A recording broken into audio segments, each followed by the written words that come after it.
عشرہ ذی الحج۔ رمضان المبارک کے بعد ذی الحج کا مہینہ اسلامی کیلنڈر میں نہایت اہمیت کا حامل ہے۔ جس طرح رمضان المبارک میں مسلمانوں پر روزے فرض کیے گئے ہیں، اس طرح ماہ ذی الحج میں صاحب حیثیت مسلمانوں پر حج فرض کیا گیا ہے۔ جیسے رمضان کا مہینہ نیکیوں کا موسم بہار ہے، اسی طرح ذی الحج کا پہلا عشرہ بھی عام دنوں کے مقابلے میں نیکیوں کے اجر و ثواب کے اعتبار سے بہت اہم ہے۔ نبی صلی اللہ علیہ وسلم نے فرمایا کہ کوئی دن ایسا نہیں جس میں نیک عمل اللہ تعالیٰ کو ان 10 دنوں کے عمل سے زیادہ پسند ہو۔ اس عشرے میں دیگر اذکار کے علاوہ تکبیرات پڑھنے کا اہتمام کرنا چاہیے۔ اللہ اکبر، اللہ اکبر، اللہ اکبر، لا الہ الا اللہ وحدہ لا شریک لہ، لہ الملک و لہ الحمد وہو علی کل شیء قدیر۔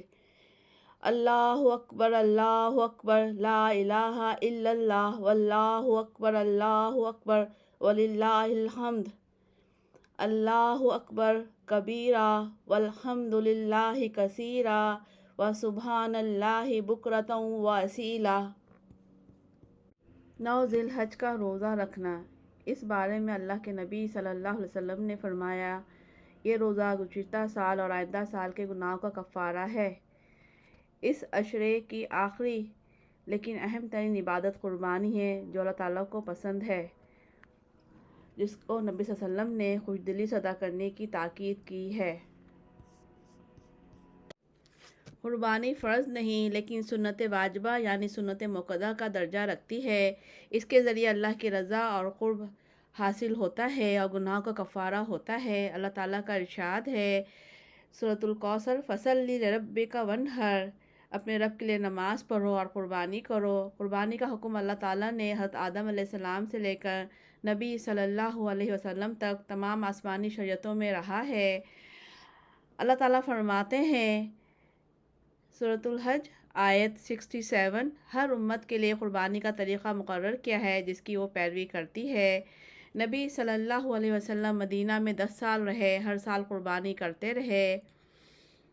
ایک مرتبہ قربانی کے بارے میں اصحاب رسول صلی اللہ علیہ وسلم نے حضور صلی اللہ علیہ وسلم سے پوچھا، یا رسول اللہ صلی اللہ علیہ وسلم، یہ قربانی کیا ہے؟ آپ صلی اللہ علیہ وسلم نے فرمایا کہ یہ تمہارے باپ ابراہیم علیہ السلام کی سنت ہے۔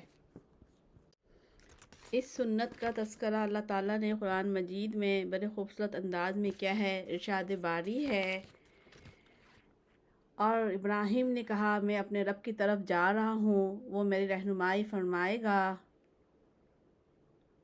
اے میرے رب، تو مجھے نیک اولاد عطا فرما۔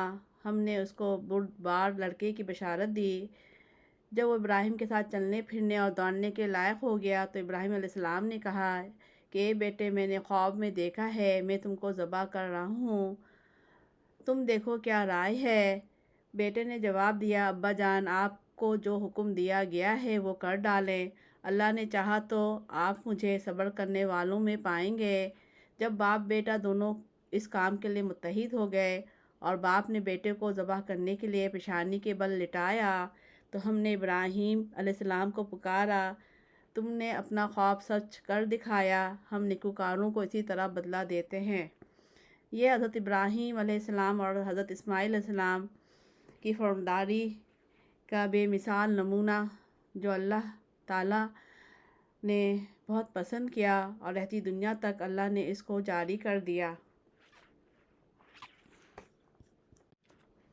اللہ تعالیٰ نے حضرت ابراہیم علیہ السلام کے جذبہ اطاعت، سچی وفاداری، جانی اثار، قربانی اور مکمل سپردگی کو بہت پسند کیا۔ انہیں محسن اور خلیل اللہ یعنی اللہ کے دوست کے لقب سے نوازا، ان کے نام کو رہتی دنیا تک جاری کر دیا۔ دنیا بھر کے مسلمان دن میں 5 نمازوں میں کئی مرتبہ نبی صلی اللہ علیہ وسلم کے ساتھ حضرت ابراہیم علیہ السلام پر درود بھیجتے ہیں۔ اللہ تعالیٰ اپنے بندوں سے ایسی ہی مکمل اطاعت اور وفاداری چاہتے ہیں کہ جب اللہ کا حکم آ جائے تو کسی چوں چرا کی گنجائش باقی نہ رہے۔ دنیا بھر کے مسلمان اس سنت کی یاد میں اللہ سے عہد کرتے ہیں کہ اے میرے رب، ہم آپ کے ہی اطاعت گزار بندے ہیں، ہمارا سب کچھ آپ ہی کا ہے، آپ کا اشارہ ہوگا تو ہم دین کی خاطر اپنی گردنیں کٹانے اور خون بہانے سے بھی دریغ نہ کریں گے۔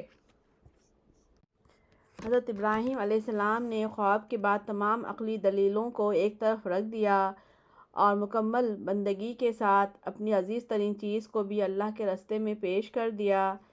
ہر سال قربانی کی سنت دہرانا دراصل بندے کا اللہ کے ساتھ اسی جذبہ محبت کی یاد تازہ کرتا ہے۔ قربانی کا لفظ قرب سے نکلا ہے، یعنی یہ ایک ایسا عمل ہے جس کے ذریعے اللہ کی رضا اور قرب حاصل کیا جاتا ہے۔ اللہ تعالیٰ فرماتے ہیں، آپ کہہ دیجئے بے شک میری نماز، میری قربانی، میرا جینا، میرا مرنا اللہ رب العالمین کے لیے ہے۔ اگر اس سنت ابراہیم کی یاد تازہ کرتے وقت یہ جذبات اللہ کی مکمل اطاعت کا جذبہ دل میں نہ ہو تو محض جانوروں کا خون بہانا، گوشت تقسیم کرنا اور خود کھانا، یہ سب ایک دنیاوی عمل بن کر رہ جائے گا جو روح سے خالی ہوگا۔ اللہ تعالیٰ کو نہ جانوروں کے خون کی ضرورت ہے نہ گوشت کی۔ اللہ کو بندے سے تقویٰ، جان نثاری، فرمانبرداری کے وہ جذبات مطلوب ہیں جو اس قربانی کے نتیجے میں دل میں پیدا ہوتے ہیں۔ سورہ حج میں اللہ تعالیٰ فرماتے ہیں، اللہ کو نہ ان جانوروں کا گوشت پہنچتا ہے نہ ان کا خون، اسے صرف تمہارا تقویٰ پہنچتا ہے۔ نبی صلی اللہ علیہ وسلم کا ارشاد ہے، 10 ذی الحج کو خون بہانے سے بڑھ کر ابن آدم اللہ تعالیٰ کے یہاں کوئی بہتر عمل نہیں کرتا۔ یہ جانور قیامت کے دن اپنے سینگوں، کھروں اور بالوں سمیت آئیں گے اور خون کے زمین پر گرنے سے پہلے اللہ کے یہاں اس کا ایک مقام ہوتا ہے، تم یہ قربانی خوش دلی سے دیا کرو۔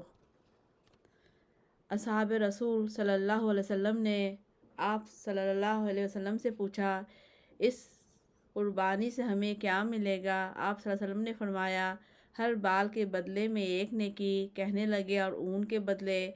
فرمایا، بھیڑ کے اون کے ہر بال کے بدلے بھی ایک نیکی ہے۔ ہر صاحب استطاعت پر حج فرض کیا گیا ہے اور اسی طرح ہر صاحب استطاعت پر قربانی واجب ہے۔ اللہ کے رسول صلی اللہ علیہ وسلم نے فرمایا، جسے قربانی کرنے کی وسعت اور طاقت ہو اور پھر وہ قربانی نہ کرے، وہ مسلمانوں کی عیدگاہ میں حاضر نہ ہو۔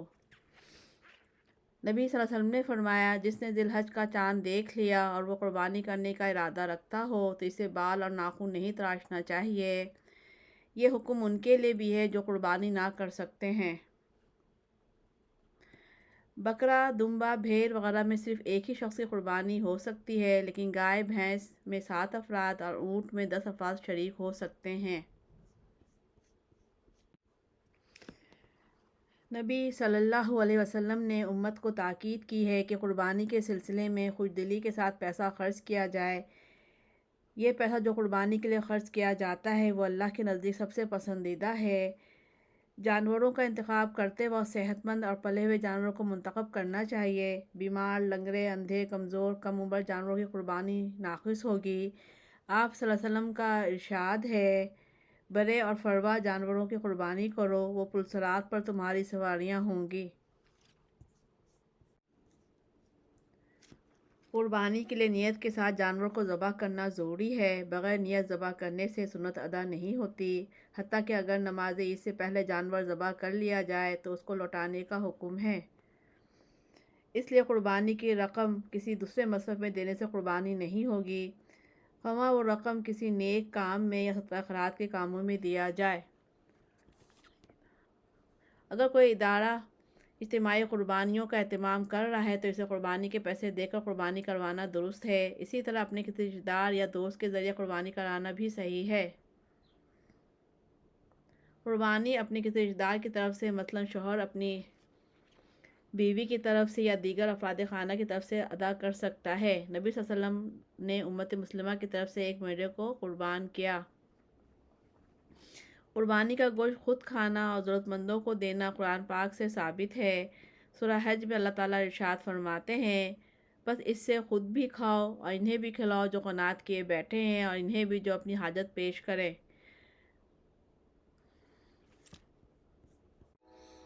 عیدگاہ آتے جاتے تکبیروں کا اہتمام کیا جائے۔ نبی صلی اللہ علیہ وسلم عید الاضحیٰ میں نماز عید اور قربانی سے پہلے کچھ نہ کھاتے تھے۔ عید گاہ میں ہی قربانی کرنا نبی صلی اللہ علیہ وسلم سے ثابت ہے۔ خود ذبح کرنا مستحب ہے، لیکن اگر دوسرے کو یہ کام سونپ دیا جائے تو بھی کوئی حرج نہیں۔ ذبح کرتے وقت جانوروں کو قبلہ رخ لٹانا مستحب ہے۔ چھری تیز دھار کی ہونی چاہیے۔ ذبح کرنے والے قصاب کی مزدوری قربانی گوشت دینا جائز نہیں۔ قربانی کی کھال کسی بھی صدقہ جاریہ کے کام میں دی جا سکتی ہے۔ الحمدللہ یہ کامن ذی الحج کے جو چیزیں تھیں، جو نیک کام تھے یا جو ہمارے ذمہ داری تھی، وہ مختصر انداز میں آپ کے سامنے بتایا گیا ہے، اور اس کے اگلے پارٹ میں انشاءاللہ اگلے حصے میں ہم لوگ جو ہے سنیں گے، پڑھیں گے صحیح بخاری کی حدیثوں کے سے۔